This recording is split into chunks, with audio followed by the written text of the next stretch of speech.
Olá, minhas crianças lindas do meu coração. A aula agora será de biologia para os alunos do segundo ano do ensino médio, né? Eu costumo, normalmente, na sala de aula, na nossa apostila não tem a parte teórica, então eu costumo resumir, né, a parte teórica toda, passar para vocês, né, no quadro. Como nós não temos um quadro aqui, né, para estar mostrando, né, as coisas, eu peguei da internet um resumo muito bom, tá? É do Bill Explica, tá? Aonde vai ajudar tanto vocês a estarem tendo um resumo e uma maneira de se orientar para fazer atividade, né? Quanto também tá aqui ajudando, né? Vocês explicando a matéria, tá? Normalmente eu explico tudo direitinho, passo na lousa, um resumo, tal, mas com o distanciamento da maneira que nós estamos hoje em dia, não tem como, né? A gente vai ter que fazer tudo à distância mesmo, tá? Bom, o que é a mitose? A mitose é a divisão celular. Nós vamos agora, já estudamos sobre célula, já estudamos bastante sobre célula. E para a gente encerrar a apostila do primeiro bimestre, já partir para o segundo, faltava essa parte da mitose, tá? Bom, o que funciona, né? A célula, ela não nasce e fica eternamente até o final da vida. Ela vai se multiplicando. Então, uma célula mãe, né? Uma célula mãe, ela vai se multiplicar, gerando a célula mãe, vai gerar uma célula filhinha.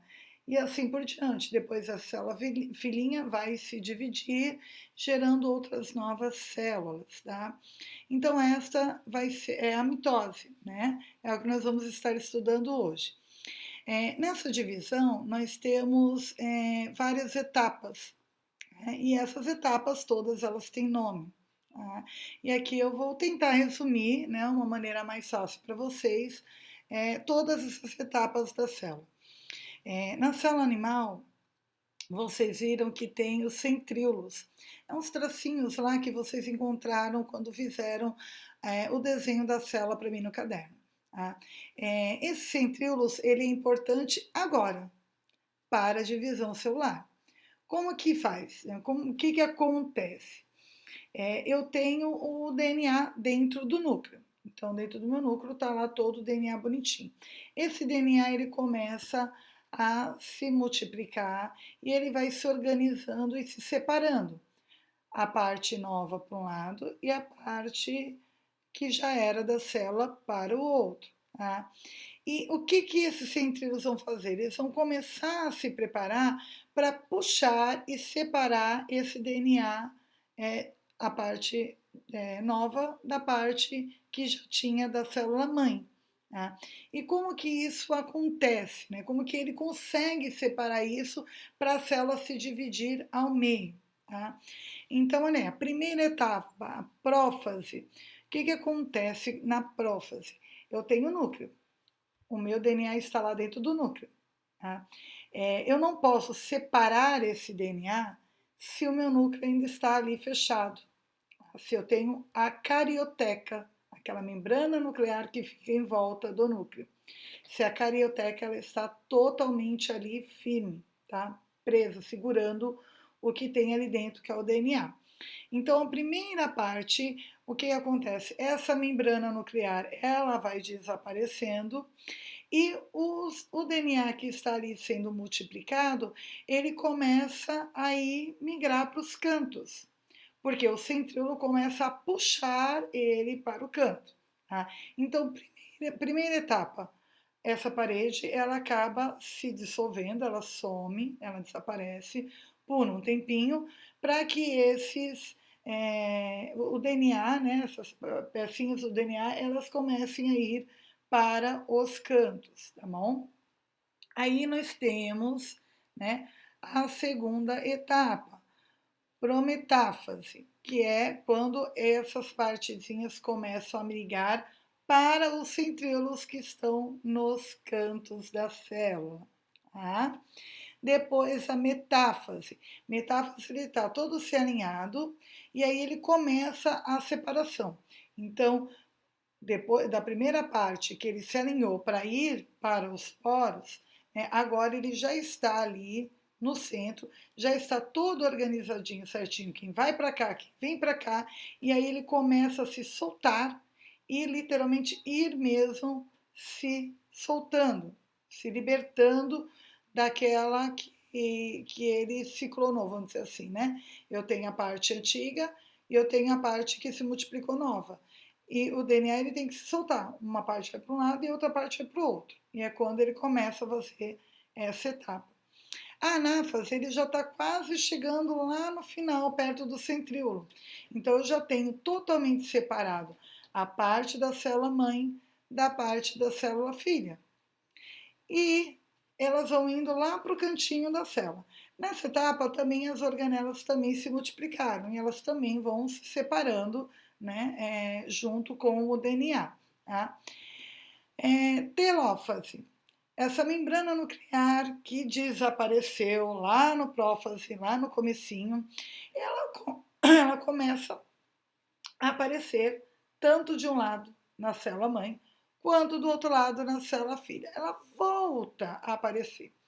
Ah, professora, então essa carioteca, ela sumiu e agora ela vai voltar? Sim.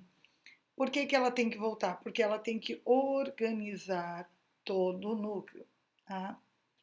As bactérias não têm essa carioteca que fica em volta do, no caso do DNA, ou também de algumas bactérias o RNA. Então, não tem essa carioteca. Então, isso fica tudo solto dentro da célula. A célula animal tem a carioteca, protegendo o DNA que está ali. Então, ela só vai sumir quando for para a divisão celular. Depois que eu dividir essa parte toda, ela volta tanto para uma célula quanto para outra célula. E aí, essa célula começa a se dividir, tá? Tudo que estava novo fica de um lado, é a célula nova, a célula filha, e tudo que eu já tinha é a célula mãe, que vai para o outro lado. Tá? Então, essa é a etapa, né, de divisão da célula. Tá? Então, terá uma atividade relacionada a essa divisão, tá bom? Vou tirar agora essa. E agora vamos para a segunda etapa da atividade de vocês. Lógico, professor, é muita coisa num dia só, né? Vai ser isso só em 2 aulas? Não. Eu vou ter, né? Vou dar para vocês um tempinho um pouco maior, porque serão 2 atividades diferentes. Uma relacionada até à mitose. Vocês vão produzir, né? Toda essa separação de células, todas essas etapas da multiplicação celular para me entregar, tá? Como vocês podem reproduzir? Vocês podem fazer isso por desenho, só que eu vou pedir que vocês acrescentem alguma coisa para destacar o que acontece com o DNA em cada uma dessas divisões, tá bom? E a segunda etapa é a seguinte. Na apostila de vocês, ela está falando sobre câncer, né? A mitose que acontece com as células cancerosas, tá? As células cancerosas são células que tiveram uma determinada modificação, tá? Elas se tornaram tumores. E esses tumores, eles também se multiplicam. É como se tivesse uma falha naquela célula, e a partir dessa falha, essa célula vai multiplicar essa falha e está criando o tumor. Temos 2 tipos de tumores: o benigno, que é aquele que vai ficar, pode até ficar ali e não vai causar problema nenhum, né? Pode ficar ali, se não mexer, vai ficar ali quietinho no canto, e a pessoa vai estar sempre fazendo exames que é para monitorar, ver se realmente ele continua daquela maneira sem problema nenhum, né? E nós temos também um tipo de tumor maligno. É aquele tumor que ele pode criar, né, ou já está na etapa de criar uma metástase. O que é a metástase? Ela vai acabar se multiplicando e espalhando para outras partes do corpo. tá? Então, ela pode estar, que nem no exemplo que está na apostila, né? Que nem o exemplo que está aí. Ela pode começar inicialmente no pulmão, né? E só que ela não é um tumor benigno, que vai ficar ali no pulmão e eu vou monitorar e vai manter ali. Ela dá metástase, ela se multiplica muito e ela acaba se espalhando e depois ela pode aparecer no ovário, ela pode aparecer no rim, ela pode aparecer em outra parte, em outro órgão, outra parte do corpo, tá? E qual é a atividade que está pedindo na apostila, né? Ficamos sempre com muita dúvida, né? O que pode ocasionar, o que não pode. E aí a atividade proposta na apostila é a seguinte: vocês marcarem. Opa. Vocês marcarem o que é mito e o que é verdade. Tá? Então aí nós temos elencados aí 20 situações. E nessas 20 situações, vocês vão estar pesquisando, tá? E vão estar vendo o que é mito e o que é verdade. Às vezes a gente acha que aquilo dali pode e vai transformar em câncer amanhã, né? E não. É uma coisa mais simples, não vai se transformar em um tumor. Né? Ou outra coisa que a gente não espera e acaba se tornando um tumor. Tá? Aí no caso, ó, o câncer é sempre hereditário? Que hereditário? Passa sempre de pai para filho, para neto, bisneto? Está sempre passando de um para o outro da família? Ou não? Tem uns que são, tem outros que não, né? Então a gente tem que analisar. A pessoa pode ter um tumor, por exemplo, um tumor do pulmão, porque fumou durante 20 anos da vida. Não necessariamente, se o filho não fumar, ele também vai ter, né? Porque aquela pessoa fez algo que proporcionou que aumentasse, né, essa chance de ter um tumor, tá? O câncer é contagioso? Quer dizer, se alguém está com câncer, eu vou encostar em alguém, eu vou passar, igual o coronavírus, né? Que ele tá o contágio dele assim é muito fácil, né? O câncer não tem cura. Então, coloquem aí, né? Em muitos casos, graças a Deus, nós temos. Todo tumor é câncer. E agora? Todo é câncer? Eu posso ter aquele tumor que ainda é um emaranhado de células, mas que ainda não se tornou, né, um câncer. Qualquer pessoa com risco de. Qualquer pessoa, qual é o risco de desenvolver, né, o câncer? Aí eu quero que vocês imaginem, né, quais são essas situações que podem me levar a ter um câncer. Andar muito de avião ou ficar sempre perto de antenas de celular aumenta o risco de desenvolver câncer? Né? Falam também de micro-ondas, de vários outros aparelhos que a gente utiliza agora com mais frequência. Já virou, vamos dizer assim, né? Uma rotina do nosso dia a dia. Adoçantes artificiais provocam câncer? Câncer de pele é mais comum em pessoas acima de 40 anos? Então, quer dizer, só depois dos 40 anos que vai ter? Ou por que, né, que acontece mais, né? O que leva a pessoa de mais de 40 anos a ser mais propícia a isso? Pessoas de raça negra não correm o risco de ter câncer de pele? Então eles estão livres? Não precisam se proteger em nenhum momento? A destruição da camada de ozônio aumenta as chances de se desenvolver algum tipo de câncer, principalmente o câncer de pele. Gente, isso já vem dado aquecimento global que a gente já fala há mais de anos. Fala do aquecimento, global, e o povo vai ignorando, vai ignorando, vai ignorando. E agora, né, esse é vamos dizer assim, um câncer que tem mais frequência, né, por causa da radiação solar. A maior ineficiência do câncer de pele ocorre na cabeça, no rosto e no pescoço? Se é, por que que acontece mais, né? O uso de filtro solar protege contra todos os raios ultravioletas? Por que que ele é tão importante para a gente estar usando? Todo mundo sempre fala, passa filtro solar, né? Todas as pintas e sinais podem virar câncer?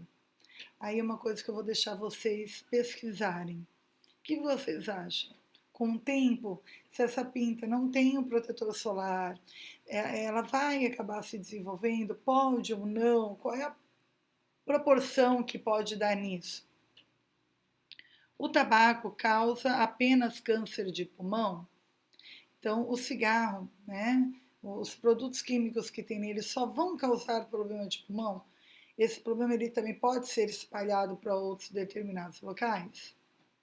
Desodorante antitranspirante pode causar câncer de mama? Amamentar protege o câncer de mama? A pessoa que faz o autoexame das mamas todos os meses não precisa fazer mamografia? Gente, são dois exames muito importantes. A gente tem que fazer os dois. Não tem como fazer um só, né? Então, as mulheres, principalmente depois dos 30 anos, 40 anos, elas precisam estar fazendo. Por quê? Porque não somente o estresse também pode também ocasionar também várias disfunções no organismo, né? E a gente vive num momento muito estressante, né? A gente já vive normalmente a vida adulta e principalmente agora, né? Com todas as restrições que nós estamos tendo. A pessoa que faz. O câncer de próstata causa diminuição da virilidade? Então, pode acontecer do homem não ter mais aquela excitação toda e não conseguir mais ter a relação sexual dele? Estudos indicam que o contato ou o consumo de agrotóxicos aumentam a probabilidade do desenvolvimento de câncer. Uma primeira atividade, quando nós entramos nesse momento de pandemia, que eu passei para vocês, né, via online, via o Classroom, foi justamente sobre os agrotóxicos e e o câncer, né? E a relação entre os agrotóxicos e o câncer. Então, já foi, né, uma etapa para ajudar vocês a estarem respondendo essas questões. Então, eu gostaria que vocês respondessem essas questões no formulário e colocassem, né, se é mito, se é verdade e por que que vocês acham que é mito ou que é verdade. Ah, eu vou colocar aleatório? Não, tem um porquê. Porque o que acontece? Tem situações que a gente pode achar mito e tem uma explicação porque eu acho que é um mito, que é mentira, tá? E tem algumas situações que eu sei que é verdade e porque que eu acho que é verdade. Então, nessa atividade, vocês não vão apenas colocar se é mito ou se é verdade. Vocês vão justificar também o porquê que vocês acham que é mito e verdade, tá bom? Bom, qualquer dúvida, vocês terão o contato comigo, né, via WhatsApp, via Classroom também, tá? E pelos grupos também de escola, né? E vocês podem estar tirando a dúvida. Serão duas atividades, tá? Que estou juntando numa videoaula só, tá? Vocês vão estar fazendo essas duas atividades e vão estar me entregando pelo Classroom, tá bom? Qualquer dúvida, é só entrar em contato comigo. E se vocês se inscreverem, né, no canal, toda vez que tiver alguma aula, mesmo que seja da matéria de biologia ou de outra série, dá para vocês estarem relembrando, aprendendo mais alguma coisa. E também terão aulas de arte, que também serão da outra escola, tá? Então, também dá também vocês terem uma ideia de algumas coisas também, tá bom? Até mais, beijo a todos.